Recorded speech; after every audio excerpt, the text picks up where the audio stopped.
Welcome back to the Simulator series. In today's episode, we are going to be finishing the trade system. Hopping directly into Roblox Studio, the first thing that we're going to do is create the Trade GUI. Inside of the starter GUI, we should already have a screen GUI called Trade from the last episode. And inside of here, we currently have two different frames. What we're going to do is we're actually going to go inside of the pet inventory screen GUI, and we're going to copy the frame that's stored inside of here and paste it directly inside of the trade screen GUI. Then I'm going to go ahead and rename this to be called Trade, as this is the frame that we're going to be using when two players are actively trading. So inside of here, we're going to want to display their pet inventory and allow them to select different pets, as well as displaying some pets that the other player has selected that they're trading with as well. So with this frame, the first thing that we're going to do is go ahead and update the background color, and I'm going to change it from this nice bright blue to more of a darker blue/gray. Then let's go ahead and look inside of this frame. I'm going to go ahead and delete the UI aspect ratio. I'm also going to delete the storage, the search, the total frame, and the exit button as well. Next, we have the holder frame, and inside of here, we have the buttons and container frame, which we're actually going to want to drag outside of the holder frame and inside of the trade frame. Then we can go ahead and delete the holder frame and all the things that are inside of it. So now we're pretty much left with the buttons frame, the container frame, and a title text label. Now, first things first, we're going to go ahead and actually adjust the background transparency of the container frame to 0 so that we can actually see it. Along with updating the background transparency, let's go ahead and change its color to a little bit of a brighter color than what our trade frame background color is. And now let's go ahead and update the sizing of this a little bit. So on the X scale, we're going to go with 0.45, and on the Y scale, we're going to go with 0.7. Now that we've done that, I'm just going to move this over a little bit and kind of reposition it towards the left side of the frame. And we are going to come back to this anyway and reposition it a little bit more. But before we do that, let's go ahead and update our title text label as well. Now, the first thing that we're going to do with this text label is we're going to update the text of it to say your offer. So this will indicate to the player that this is their trading section and their pet inventory where they can select different pets that they want to trade. Along with that, we're going to want to go ahead and change the text X alignment and set that to left. Then let's go ahead and adjust the size a little bit. And really, we only have to adjust the Y scale, so we're going to set that to 0.1. Next, let's go ahead and adjust the position of this. Since our anchor point is 0.5, we're going to go ahead and set the position of this on the X scale to 0.215.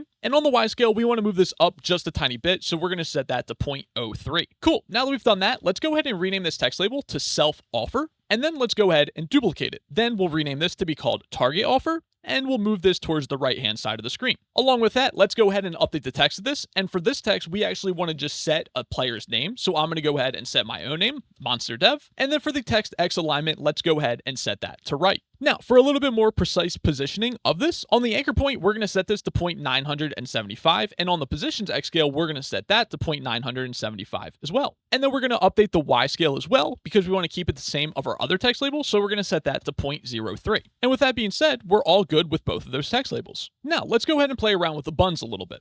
Inside of the buttons frame, we have a couple of different buttons. And what I'm going to do is delete every single button except for one. Then we'll go ahead and rename this button to be called cancel. And let's go ahead and update the background color of it to a nice red. Then inside of the cancel button, we have the icon image label, which we're actually going to go ahead and delete. Next, we have the title text label, which we're going to go ahead and resize. Now for the size of this on both the X and the Y, we're actually going to set that to 0.9. In addition to that, we want to go ahead and center this text label in the middle of the button. So we're going to set all of those to 0.5 as we normally would. And then let's update the text of this as well. Instead of saying unequip all, we want to say cancel. Cool. So now that button's looking pretty good. We're going to go ahead and duplicate it, and we're going to rename this button to be called ready. Let's go ahead and change the background color of this from a red to a green. And then inside of here, we're going to go ahead and update that title text label. Instead of saying cancel, we're going to go ahead and say ready. Now, both those buttons are looking pretty good. The next thing that I want to do is update the cell size of the UI grid layout, because we're also going to resize the buttons frame as well. So because we have two buttons, we want both these buttons to take up almost the entire width of the frame. So we're going to set the X scale of the cell size to about 0.5.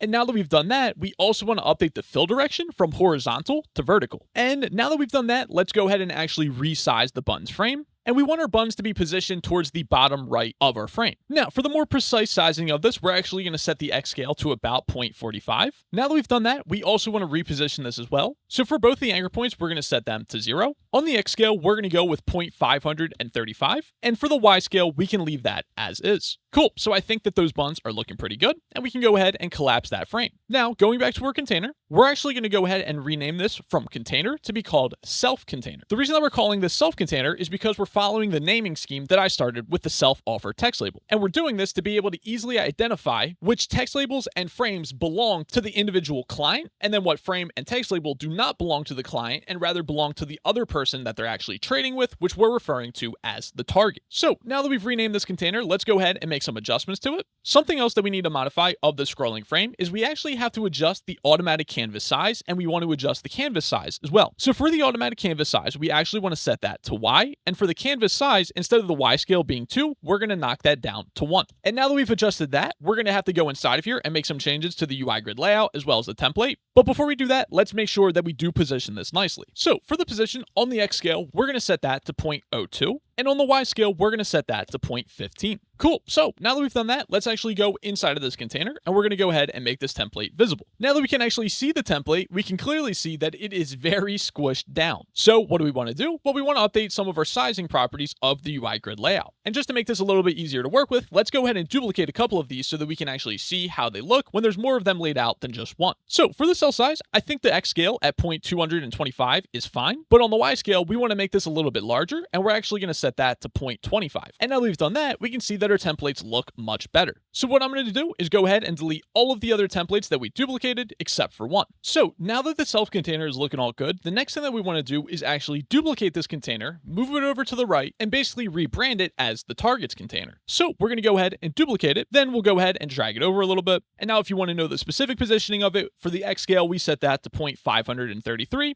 and the Y scale remained the same at 0.15. And I think that position's looking pretty good. Now, let's go ahead and rename this from being called self container over to target container. Now, with all that being done, we are pretty much finished with creating this. One of the last things that we want to do is actually select both these templates and make them no longer visible. Something else that we want to do with this frame is we actually want to adjust the layout order of this, and we actually want to set this to 10. We would probably be perfectly fine with actually setting this to 1, but the reason that we're setting this to 10 is because we want to guarantee that this frame will always overlap the list or the notification, which in reality, neither of these should ever be visible while the player is trading. But just in case we forget something or some weird thing does actually happen, we do want to prioritize and make sure that the trade frame does overlap both of those and those do not block the trade frame itself. So now that we've done that, I'm going to make these no longer visible. We could even make the trade frame no longer visible as well. And then one more thing that we want to do is we actually want to adjust the display order of the Trade GUI itself. And we're going to increase this from 0 up to 1. Now I'm going to set mine back to 0 just to actually be able to show you why we're doing this. Let's say, for example, that the Rebirth GUI is enabled. If this GUI is enabled, it does overlap the Trade GUI, so the player really cannot access or really view the Trade GUI without closing the Rebirth GUI on their own, which that's fine and everything. But if we simply just increase the display order of the Trade Screen GUI so that the display order is higher than the other screen GUIs, then the Trade GUI will basically always take priority and overlap all of the other possible screen GUIs that might overlap this one. And again, the reason that we're doing this with specifically the Trade Screen GUI is because I feel like this is the most important or the most prioritized screen GUI that we should always really be displaying to the player if it is actually active. So anyways, with all that being said, I'm going to go back to the Trade Screen GUI and I'm going to set the display order from 0 to 1. So now that we've created the GUI, let's go ahead and start scripting this.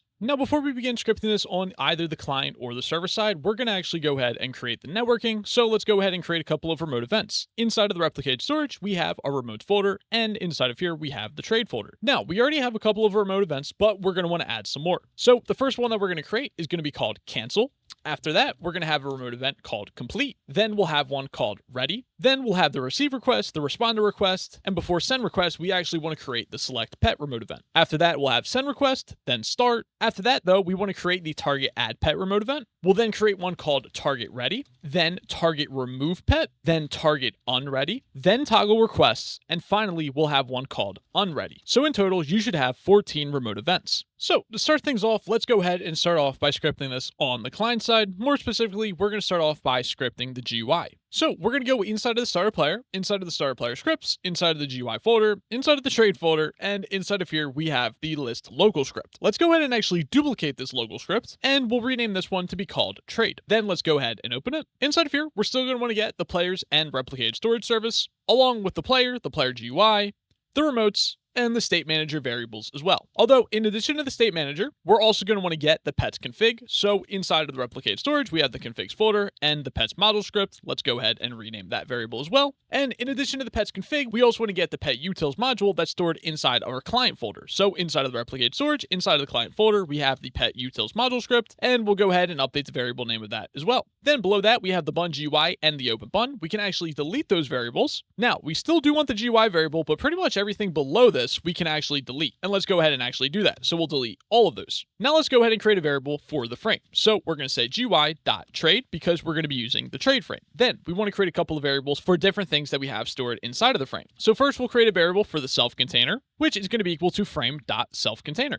In addition to the self container, we also have the target container. So let's create a variable for that. Then we also want to create a variable for the target offer text label, which is inside of the frame as well. So we'll say target offer. Now the reason that we're not creating a variable for the self offer text label is because we don't ever actually update the self offer text label. That will always say your offer or something similar, depending on what you set it to. Now, one of the last things that we need to create a variable for is actually the buttons frame, which is inside of this frame as well. So we're going to say frame.buttons. The next thing that we're going to do is create a variable called trade info, which is basically going to be where we store the state of the trade between two players. So we're going to set this variable equal to a table. And inside of this table, we're going to add two more tables. But for the first table, we're going to have a key, which is going to be called self, and that's going to refer to this specific client. So we're going to set that equal to a table. And inside of here, we want to store some information about the current progress of the trade. The first thing that we want to store is the selected pets, which is going to be a table. Now, this table is actually going to be an array of selected pets UUIDs. So it's going to be an array of strings. Then for the second value that we're going to store in here, it's going to be called isReady, and we're going to set that to false by default. Now that we've created the self table, we then want to go ahead and create the target table as well. We are going to store the same properties inside of here, so we're going to have selected pets and isReady. In addition to that though, we also want to store a property inside of here called user ID, which by default we're going to set to nil. But when we're actually trading with a player, we're going to store their user ID in this property so that we can easily access and know who we are actually trading with. Okay,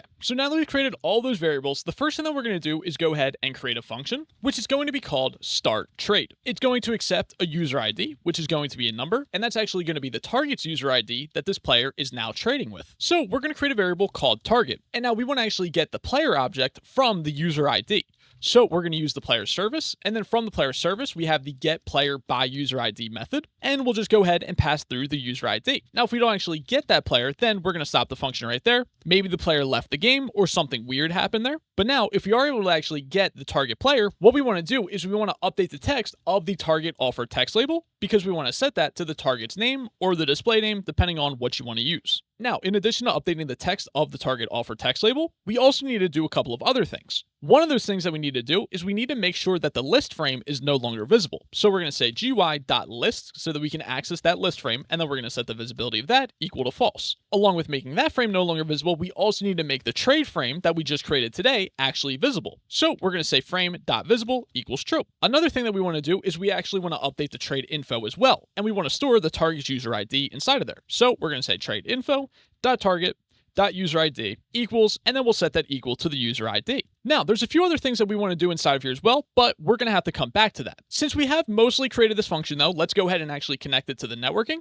And when do we want to call this function? Well, we actually want to call this function when the start remote event is fired. So we're going to say .start.onRemoteEvent connect, and then we'll connect that directly to the start trade function. Now, above our start trade function, we're going to create another function, which is going to be called generate self container. Now, we're going to actually use this function to display all the pets that the player has in their pet inventory that they're able to select to trade with the other player. So to do this, we're going to create a variable called pets, which is going to be equal to the state manager.getData.pets. Now that we've gotten all of the pets that the player has in their pet inventory, we want to loop through them. So we're going to say for UUID, info in pets do. Now, if the pet is locked or if the pet is equipped, then we do not want those pets to be displayed because we don't want the player to be able to trade either of those two types of pets. So if info.locked or if info.equipped, then we want to continue through the loop. And now, as we're continuing through the loop, we want to actually add those pets to the container. So we're going to say local clone equals, and we're actually going to use a function from the pet utils module. So we're going to say pet utils dot generate pet. For the template, we're going to pass through self-container.template. Then for the container, we're going to pass through self-container. And for the pet instance, we're going to pass through info. And now when we use this function, it'll automatically handle pretty much everything that we actually need to do. It'll set the entire clone up. Then it'll also automatically parent that to the container as well and make that visible. And really, all that we're left with is actually setting up what happens whenever a player actually clicks on it.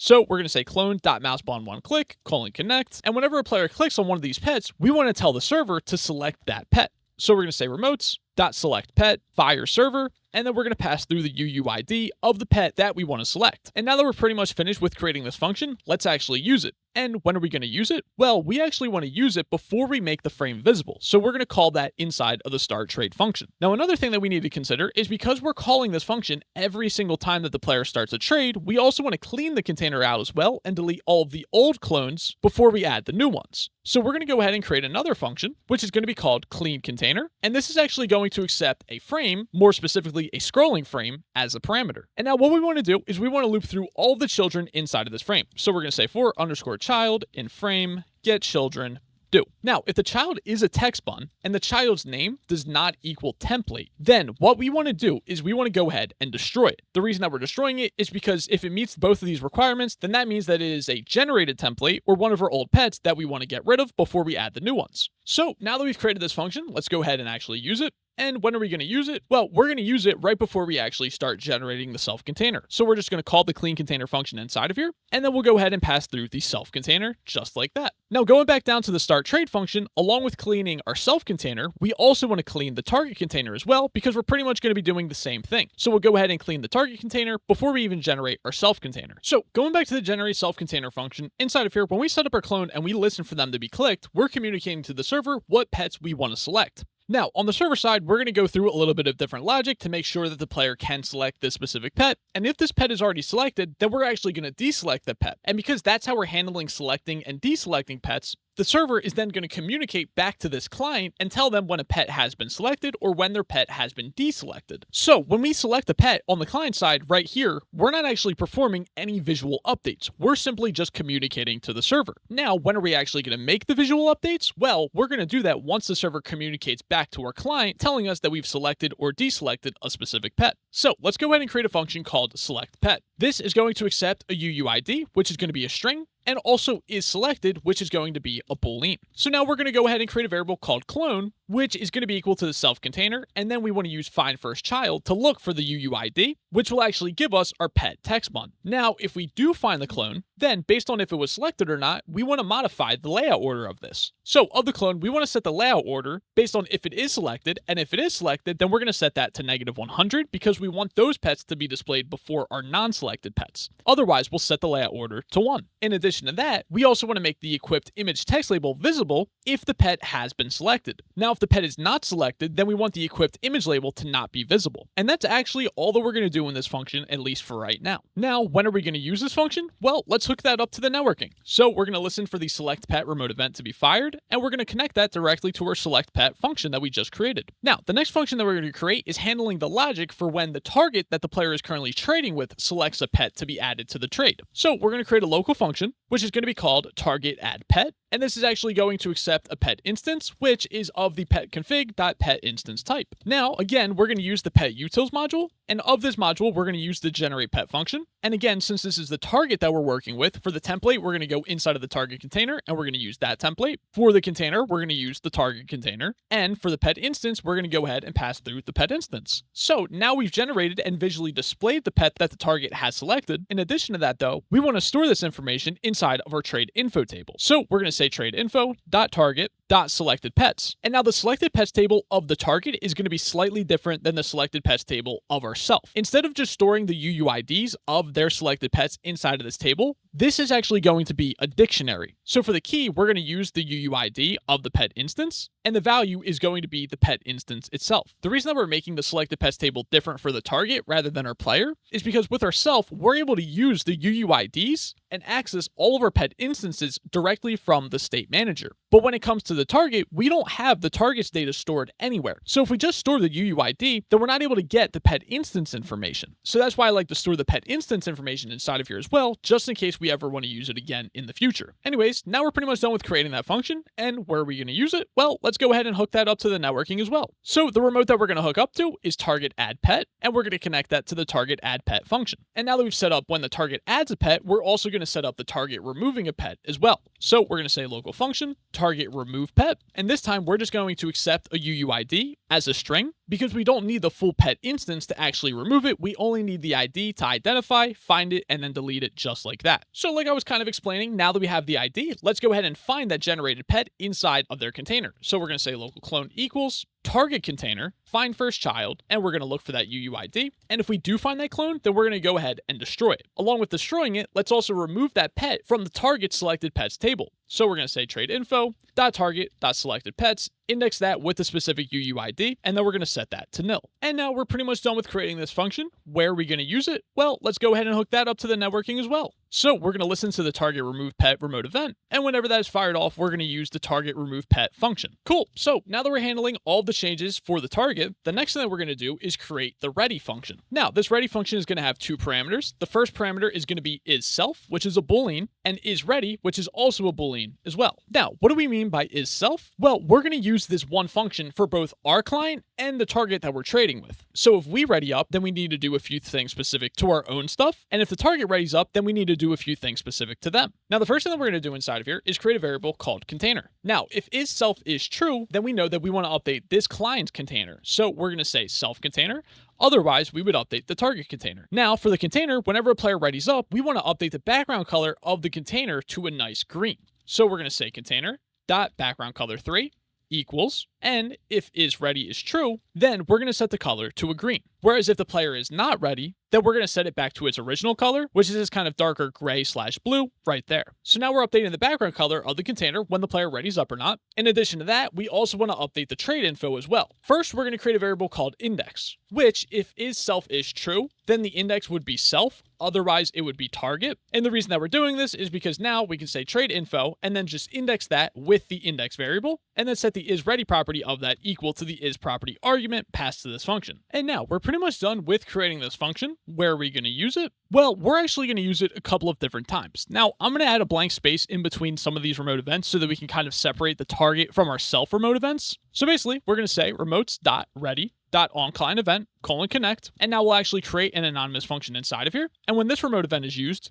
we're going to call the ready function, and we're going to pass through both true and true because one, this is self, and this client is also ready. Now let's go ahead and actually copy and paste that entire thing. This time we'll listen to the unready remote event to be fired, and if this is fired, then we're going to pass through true, but we'll then pass through false. We'll pass through false because the player is no longer ready, but isSelf is true because it is still this client who is no longer ready. Then we'll go ahead and copy and paste this once again, but we'll do this down towards the target remote events. This time we'll listen to the target ready remote event. Now isSelf is false because this is the target, but isReady is true because the target has readied up. Then we'll listen to the target unready remote event. isSelf is still going to be false, but now isReady is also going to be false as well because the target is no longer ready. Okay, cool. So now we've hooked that function up to pretty much everything it needs to be hooked up to. Now let's actually start scripting some of the buttons. First, we'll start off by scripting the cancel button. So we're going to say buttons.cancel.mousebutton1click :connect, create an anonymous function. Now, whenever we click this button, the first thing that we want to do is we want to check if the player is ready or not. So we're going to create a variable called isReady, which is going to be equal to the trade info.self.isReady. Now, if this player is already ready, then we want to fire off the unready remote event. So we're going to say remotes.unready fire server, and that's all that we have to do. But if the player is not ready, then we actually want to cancel the trade entirely. So we're going to say remotes.cancel fire server. Now, in addition to firing the cancel remote event off, we also want to make some visual changes as well. And let's go ahead and actually create a function for that. Now, I'm going to do this below the start trade function. So we're going to say local function cancel trade, which is not going to have any parameters. Now, whenever we cancel the trade, the first thing that we want to do is make the frame no longer visible. So we're going to say frame.visible equals false. In addition to that, we want to update the trade info as well. So we're going to say trade info equals, and now we can pretty much just copy and paste this exact same thing from our original trade info variable. So we'll go back down to here, then we'll just paste that directly inside of there. And that's pretty much all that we have to do whenever we cancel the trade. So now that we've created this function, let's go back down to when we fire off this remote event, and then we'll go ahead and call the cancel trade function. Cool. So now that we've scripted the cancel button, let's also script the ready button as well. I'm actually just going to go ahead, copy and paste this, change this to ready, and then we can delete most of this code, but we're still actually going to leave the isReady variable. Now, if the player is ready and they click the ready button, then we actually don't want to do anything because they're all good to go and they're just waiting for the other player to ready up.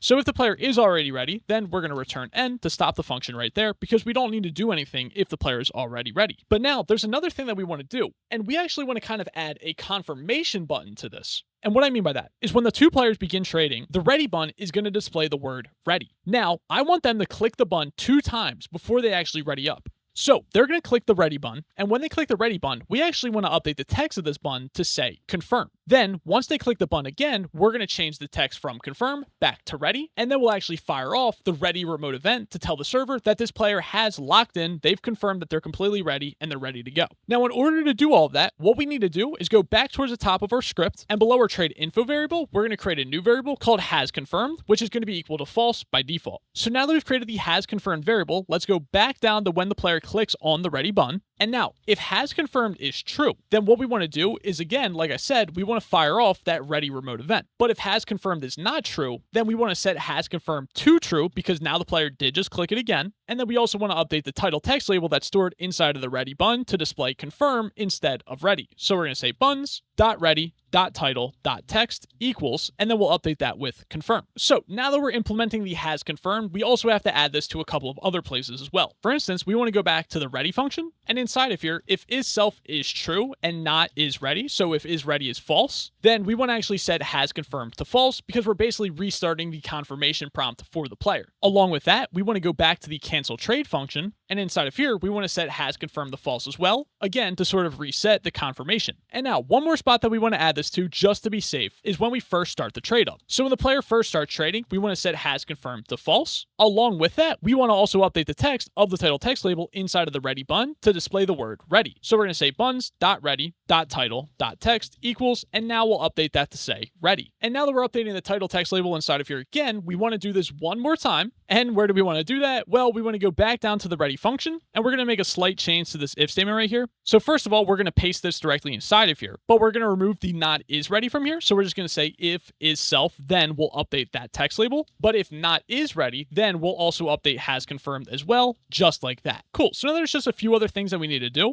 One thing that we need to keep in mind is that when the player readies up, we do update the background color of their container, and we want to make sure that we clean this up as well. So what I mean by cleaning that up is that we reset it to the old color whenever the player starts a trade again. So we're actually going to go to the clean container function, and whenever this function's called, we're going to update the background color 3 of it equal to the default gray color when the player is not readied up. Now, we're almost entirely done on the client side, but I want to make one more little improvement to this. The improvement that I want to make is related to the layout order. Currently, whenever a player selects a pet, that pet will be displayed first before all of the unselected pets. But the issue is that whenever a player deselects that pet will then be out of order and it will not be put back to its original layout order position. Now, this change is really easy to make. We want to go to our select pet function. And now, once we know that we've actually gotten a clone, what we're going to do is create a variable called old layout order. And that's going to be equal to clone. And now we're going to get an attribute of this clone. And the attribute that we want to actually get is going to be called layout order. Now keep in mind, while we're calling this layout order, when we use the get attribute method, that does not refer to the property called layout order. This is referring to an attribute that we manually have to add to this clone. So while we're naming this layout order, we could name this whatever we wanted to. If we wanted to name it layout, if we wanted to just name it layout, we could do that. It really doesn't matter. But I just want to point that out so that you don't confuse this layout order attribute that we're manually adding to this instance with the layout order property of GUI objects. Because properties are not the same thing as attributes. Attributes are just manual data that we kind of add to the individual instances, whereas properties sort of modify the behavior of instances and do a lot of other things. Now, if when we use the get attribute method, if the layout order attribute does not actually exist on this instance, then the old layout order is going to be equal to nil. So we're going to say if not old layout order, then, and if this variable is nil, then we know that we want to actually set this attribute on this instance. So we're going to say clone set attribute. The name of the attribute that we want to set is going to be called layout order, and the value that we want to set it to is actually the layout order property of the clone itself. So now that we've set that attribute, we're actually storing the data of their previous layout order so that we can reuse that in the future whenever we need to. So now going down to where we actually modify the layout order of the clone, rather than saying else 1, we're actually going to say else old layout order. So whenever this clone is selected, the layout order will be set to -100, which means that all of the selected pets will be displayed before the non-selected pets. And once a selected pet is deselected, then it'll go back to its previous layout order and be displayed where it was originally. Cool. So now with all that being said, we are pretty much done with scripting this on the client side. So we're going to go ahead and close out of that script. Now let's go ahead and script this on the server side. So we're going to go inside of the server script service, and we'll go ahead and open up the trade script. Now, inside of the script, the first thing we want to actually do is create a variable for the pets manager inside of the server script service. So we're going to say .pets, and then we'll rename this variable to be called pets manager. Now that we've done that, the first thing that we're going to do inside of here is actually update the start trade function. When we call this function, we want to update the active trades table for both of the players, and we also want to fire off the start remote event as well. But in addition to doing both of those things, we also basically want to reset the request that these players have sent to each other as well. So we're going to create a variable called target request, which is going to be equal to table.find. And now inside of the pending request table, we're going to index that with the player 1's user ID. And inside of this table, we're going to try to find the second player's user ID. And if we are able to find the target's request, then what we're going to do is we're going to go ahead and actually remove it from that table. So we're going to say pending request, index that with player 1's user ID, and then we're going to go ahead and remove the target request. Now we're going to go ahead and actually copy and paste this, and now we're just going to go ahead and do the opposite. So instead of saying target request, we're actually just going to rename this to be called player request. We'll look through the pending request table, but this time we're going to index that with the player 2's user ID, and we're going to look for the player 1's user ID. And now if we do find that player request, then we want to remove it from that table. So again, instead of indexing this with player 1, we're going to index the pending request table with player 2, and then we're going to remove the player request from that table, just like that. And the reason that we need to do this is so that the two players are able to trade again with each other after they've completed or canceled their trade, depending on whatever they do. Okay, cool. So now we're going to go all the way down towards the bottom after we've created all of our previous functions.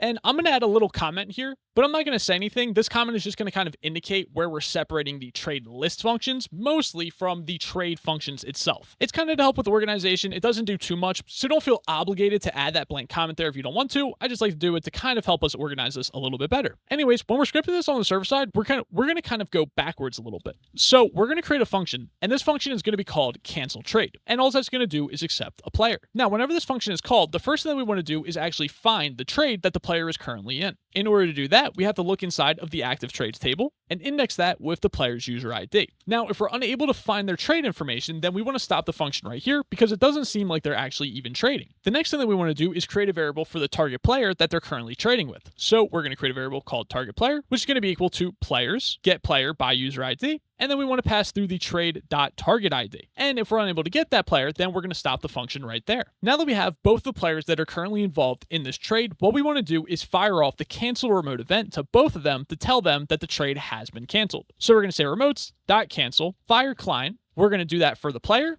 and then we'll go ahead and copy and paste this, and then we'll also do this for the target player as well. In addition to communicating to both the clients that the trade has been canceled, we also want to update the active trades table for both of them as well. So we're going to say active trades, index that with the player's user ID, and then we're just going to set that equal to nil. Now we're going to do the same exact thing, but this time we're just going to use the target player's user ID and set that equal to nil as well. Cool. So now when are we going to actually use this function? Well, let's go all the way down towards the bottom of our script where we actually listen for the player removing event to be fired. Whenever the player is leaving our game, we want to go ahead and call the cancel trade function just in case this player is currently trading. In addition to that though, we also want to listen to the cancel remote event to be fired from the client. And if it is fired, then we want to also connect that to the cancel trade function as well. Cool. So now that we've created the cancel trade function, the next function that we're going to create is going to be called Unready. And again, this is going to accept a player. Now, just like our previous function, we're going to want to get the trade info and the target player as well. So let's just go ahead and copy and paste that. Now, if we get both of those, the first thing that we want to do is actually check if the player has readied up or not. And to do that, we can say trade.isReady. And now if the player has not readied up yet, then we're going to stop the function right there because the player cannot unready if they've never readied before. Now that we know that the player has not readied up yet, we're going to go ahead and update the isReady variable to be true.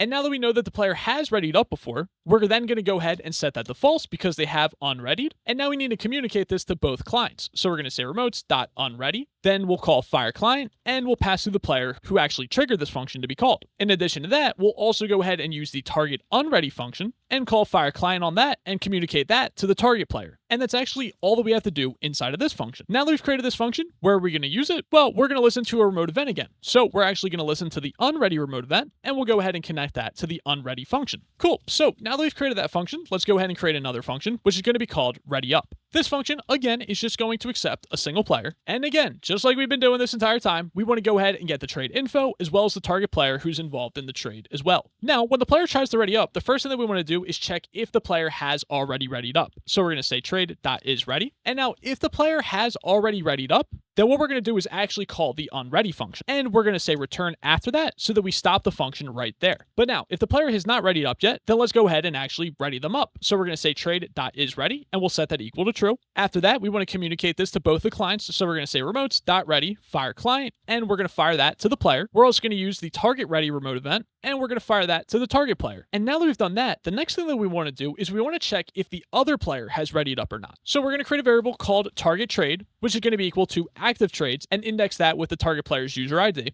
And then we'll create a variable called are_both_ready, which is going to be equal to trade.isReady and target trade.isReady. And now if both players are ready, then that means that we want to complete the trade. So let's go ahead and leave a comment right here that says complete trade. So now in order to complete the trade, we need to go ahead and transfer all the pets that are currently involved in the trade. So let's go ahead and create a function to do this. And we'll actually go ahead and do that even before where we created the cancel trade function. So this function is going to be called transfer pets, and it's going to have two parameters, player 1, which is a player, and player 2, which is also a player as well. Now inside of here, we need to get both of their trade information. So we're going to say player 1 trade equals active trades, index that with player 1's user ID. Then we'll go ahead and copy and paste this and do this for player 2, just like that. And now if we're unable to get either of them, so if not player 1 trade or not player 2 trade, then we actually want to stop the function right there. In addition to getting both of their trade informations, we also need to get both of their profiles as well. So we're going to say player 1 profile, player data dot profiles, and then index that with player 1. We'll also do this for player 2 as well. So player 2 profile, and then index that with player 2. And again, if we're not able to find either of those profiles, then we want to stop the function right there as well. So after we've gotten both their trade information and both their profiles, we now want to go ahead and give them the pets. So first we'll reward player 1 with player 2 selected pets. So let's go ahead and loop through all the pets that player 2 has selected. So we're going to say for underscore comma UUID in player 2 trade dot selected pets do. Then let's create a variable for that specific pet instance, which we can get from player 2's profile. So we're going to say player 2 profile dot data dot pets, and then we'll index that table with the specific UUID. Now, if for some reason we're unable to get that pet instance, then we want to go ahead and just continue through the loop. And now that we know that we found the pet instance, what we're then going to do is use the pet manager to give the other player the pet. So we're going to say pets manager dot give pet. We'll pass through player 1, and then we'll also pass through the pet instance as well. Along with that, we need to use the pet manager to forcefully delete the pet as well. And again, we're going to delete this from player 2, so let's also pass the UUID to that function as well. So we're looping through all the selected pets of player 2, and we're giving them the player 1, and then we're deleting each of the pets as well, just as they should be. So now that we've done that for player 2, we are just going to go ahead and copy and paste this, and then we'll do this for player 1. So we'll say player 1 trade, which all those pets can be found inside of the player 1's profile, and then we'll be rewarding these pets to player 2, and we need to delete those pets from player 1, just like that. Cool, and now that's actually all that we have to do inside of this function. So now that we've created this function, let's go back down to the ready up function, and we can go ahead and remove our comment that we previously had here, and then we can call the transfer pets function, passing through player and the target player as well. After we transfer all those pets, we then need to communicate to both the clients that the trade has finished. So we'll use a remote event to do that, and we'll use the complete remote event to do that. So we'll say fire client, and then pass through the player, and then we also need to do this for the target player as well. So we'll copy and paste that, and then replace player with target player, just like that. Now another thing that we need to do is clear out the player's active trade data. So we're going to say active trades, index that with the player's user ID, and then we're going to set that equal to nil. We also want to do this for the target player as well, so we'll say target player, and then we'll set that to nil as well. And now that's actually all that we have to do to sort of complete the trade between the two players whenever they have both readied up. So now that we finished creating the ready up function, let's go ahead and use it, and we're going to use that inside of a remote event. So we're going to say remotes.ready.onServer event, and we're going to connect that to the ready up function, just like that. And now a few of the last things that we need to do is actually script selecting specific pets. So we'll go ahead and create a function called select pet that's going to accept a player and a UUID, which is going to be a string. Of course, we need to get the player's trade information, and we want to get the target player as well, so let's go ahead and copy and paste that.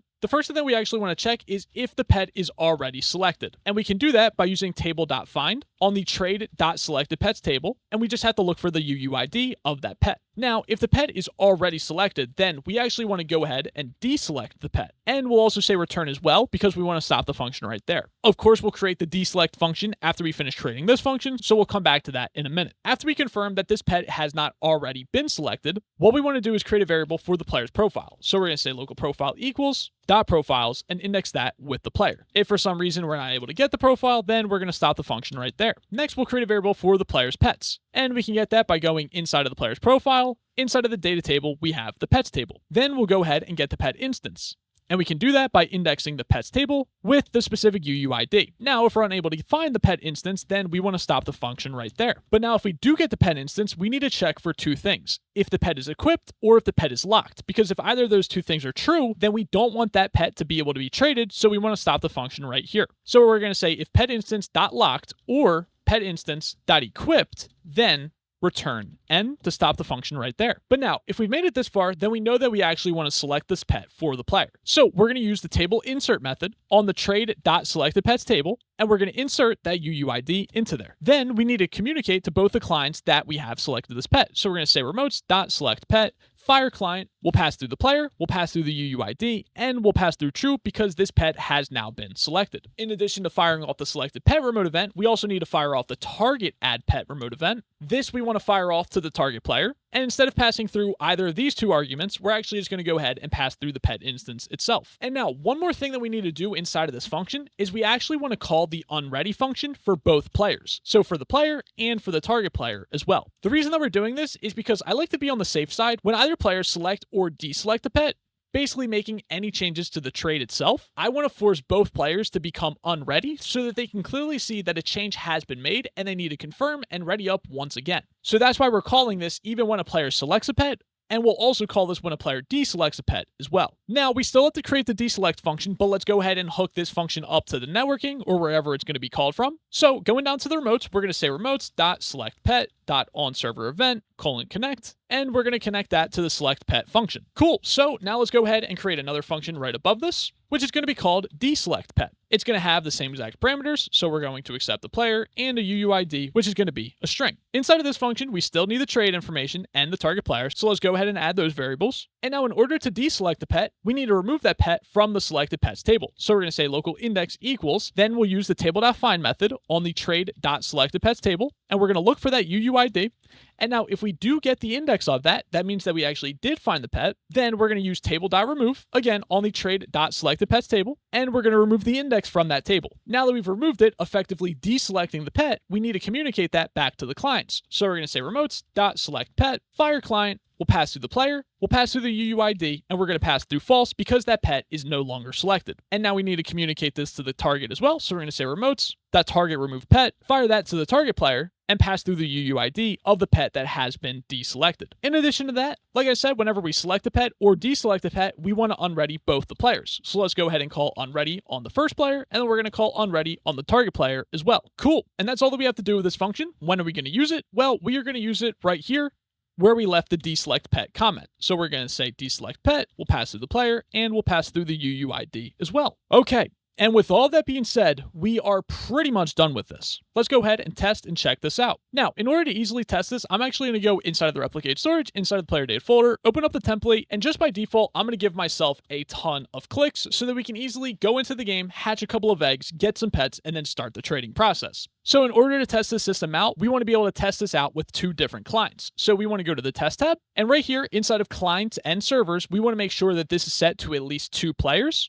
And then we're going to go ahead and click this start button right here, or we can use F7 for short. Okay, so on screen, we're actually seeing the perspective of 2 different clients in my game. On the left, we have player 1. On the right, we have player 2. Let's go ahead and hide the offline clicker. Let's check if I have any pets. I don't have any pets, so let me go ahead and hatch some eggs. All right, so I hatched some eggs and we got some pets. So player 1 has 3 pets, 1 bunny, and 2 dogs, while player 2 just has a single dog pet.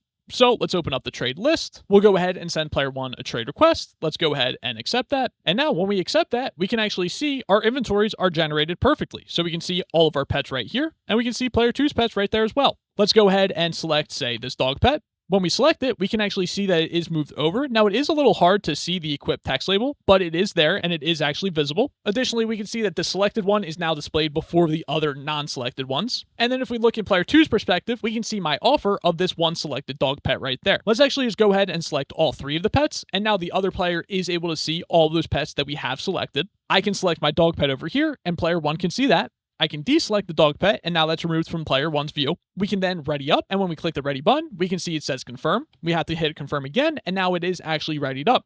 Now let's say that from player 1, they take a dog pet out, and now the other player has been unreadied. So they have to click the ready button again, they have to confirm again, and now they're back to being readied up. Now let's go ahead and complete this trade by readying up on player 1's perspective as well. And once they've both readied up, the trade has actually completed, but I kind of forgot to script closing the GUI, which is a little awkward. But yes, that is something that we still do actually need to do. Just to be able to show you that this trade has actually completed, let me go ahead and set this frame to not be visible and then look in the inventory here. And now we can see that I have 2 dog pets and 1 bunny pet on player 2's perspective, whereas on player 1's perspective, if we look in the pet inventory, I only have a single dog pet. So the trade did actually work completely fine. We just forgot to hide the GUIs. Don't worry though, that's a pretty simple fix. Let's go back inside of the start player scripts, inside the GUI folder, inside the trade folder, open up the trade local script. And now coming inside of here, let's go down towards the bottom of the script where we hook up to all the remote events. And somehow I completely forgot to hook up to 2 very important remote events. So the first very important remote event is actually the cancel remote event. And whenever that's fired, we want to connect that to the cancel trade function. In addition to the cancel remote event, we also want to hook up the complete remote event to the cancel trade function as well. Now you might be thinking, why are we hooking up complete to the cancel trade function? And realistically, the only reason that we're actually doing that is because this will make the frame no longer visible. It'll reset all the trade information and it'll set has confirmed to false.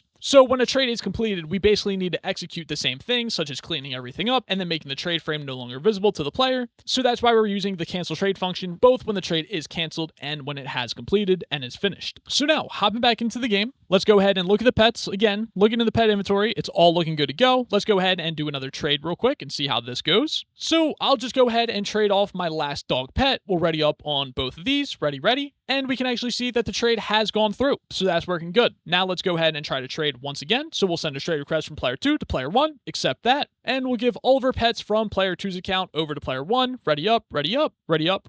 Now from player 2, we'll go ahead and send player 1 another trade request. We'll accept that. And now let's actually just go ahead and trade all of player 2's pets over to player 1. So we'll select all of those, ready up on there, confirm over here, and now we've just received all those pets. We can look inside of our inventory, we can see all those pets, and that's all looking pretty good. Now, while at the core we finished the entire trading system, there's one edge case that we also need to think about, and that is taking into account pet storage. So imagine one player is trying to send another player up to 50 pets, but the player who is receiving all these pets already has 99 out of 100 pets that they're able to hold. What do we want to do with the 49 other pets that this other player is unable to hold? Well, there are a lot of ways that we could handle this. For instance, when it comes to selecting pets, each time a player tries to select a pet, we could take into account and do the calculation there to determine if the other player is actually able to hold the other pet or not. Although in that case, you would probably want to set up a notification to actually use text to display to the player, hey, you're unable to select this pet because the other player does not have enough storage to hold it. An alternative to that, though, is that we can actually implement this when we're going to transfer the pets. So right before the trade has actually completed and we're going to transfer the pets, what we're going to do is check if both players are able to hold all of the other players' selected pets, and if either of the players are unable to, then we're actually not going to transfer any of the pets and effectively just cancel the trade. So in order to easily do this, we want to go back towards the top of our script and we want to actually get the pets config. So we're going to say replicate storage.configs.pets, and we'll rename this variable to be called pets config. Now, going back inside of the transfer pets function,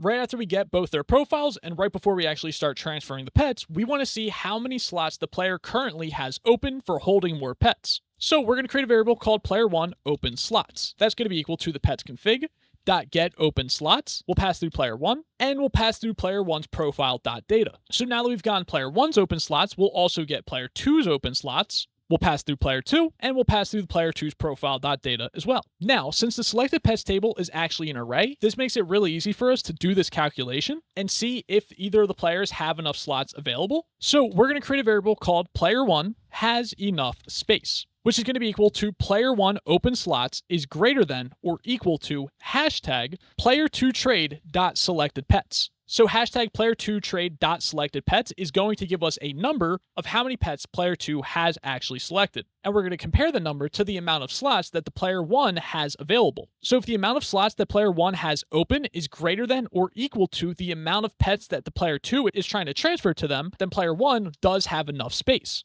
But now let's go ahead and copy and paste this, and we're going to do the same thing for player 2. So we're going to say player 2 open slots is greater than or equal to player 1 trade dot selected pets. And now after that, we're going to say if not player 1 has enough space or not player 2 has enough space, then return end and stop the function right there, because if either of them cannot hold the other player's pets, then we want to cancel the trade entirely. Okay, so on player 1, I have 98 pets, and on player 2, I have 100 pets. So what we're going to do is go ahead and send a trade request, start trading, and let's just go ahead and, I don't know, select a bunch of random pets on player 1, try to send them over to player 2. Player 2 will accept them, and let's see what happens. Well, nothing happens. Player 2 receives no pets, player 1 loses no pets, and the trade is effectively canceled. But now again, remember, player 1 has 98 out of 100 pets, so player 1 can effectively hold 2 pets. Let's go ahead and try to send player 1 2 pets from player 2, and when we try to do that, we can see that player 1 now has 100 out of 100, whereas player 2 now has 98 out of 100, so we were able to successfully transfer 2 pets over to the other player, and we've also prevented both players from going over the storage limits, as they should not be able to. Anyways, ladies and gentlemen, with all that being said, we've now finished creating the trade system. Probably one of the most anticipated and desired systems in the entire simulator series,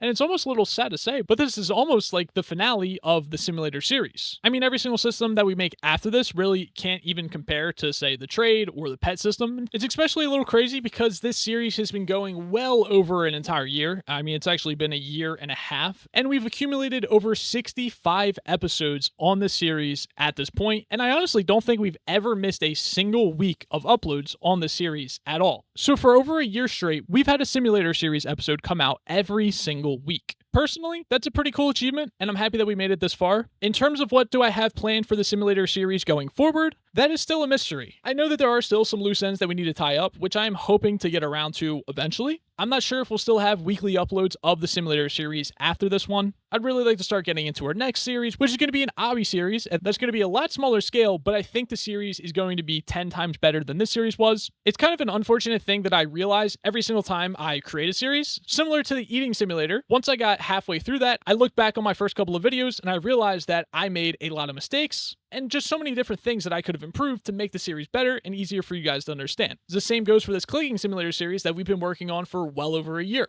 I look back at it now and I can just see a ton of improvements that could have made it easier for a lot of you guys to understand, learn from, and also have more organized code. Along with that, during the series, graphics, GUI, and models were really never a priority. I would definitely say that it was a step up from our eating simulator series, where we pretty much included almost no models. But when it comes to the Obby series is going to be an entire game that I made myself. It's a fully finished game that you guys can actually check out and play yourselves right now. I'll leave a link down below in the description if you do want to go check that out. So like I said, the game has been fully created. It includes sound effects, custom models, custom GUIs, the GUIs scale perfectly for every single device, and all those other core things that make a game look good, feel good, and actually play good. So yeah, ladies and gentlemen, if you guys have made it this far, not only into this video, but into this series, if you guys have watched 65 episodes, I mean, that really is insane. I mean, 65 episodes, I'm not even sure how many hours of my content you would have had to have watched. Anyway, at this point, I feel like I'm rambling. I feel like a lot of you guys have probably left by now. But I just want to say that if you made it this far, thank you so much for watching all of this. I understand that some points in the series, I did take some missteps, I made some mistakes, and I might not have added every single thing that you wanted to the series. But also please keep in mind that I've learned so much from the series, and I'm excited to take all of that knowledge that I have now and improve all of my future series to make them 1,000 times better. So yeah, again, thank you so much for making it this far. If this is the last episode of the simulator series that ever gets uploaded, then thank you so much for watching. I hope that you did enjoy, and I hope that you watch some of my future series, because even if you don't want to make, say, an obby, for example, so much technical stuff is going to be taught in that series, and you're going to be able to learn a lot of different concepts and see different ways of creating games that I just haven't even shown before. Anyways, ladies and gentlemen, as always, thank you so much for the support. If you guys want to get access to the games that we created in each of the individual episodes, there's going to be a link down below in the description of my Patreon. You guys can go there and support me if you feel like it. But with all that being said, I'll see you guys in the next video.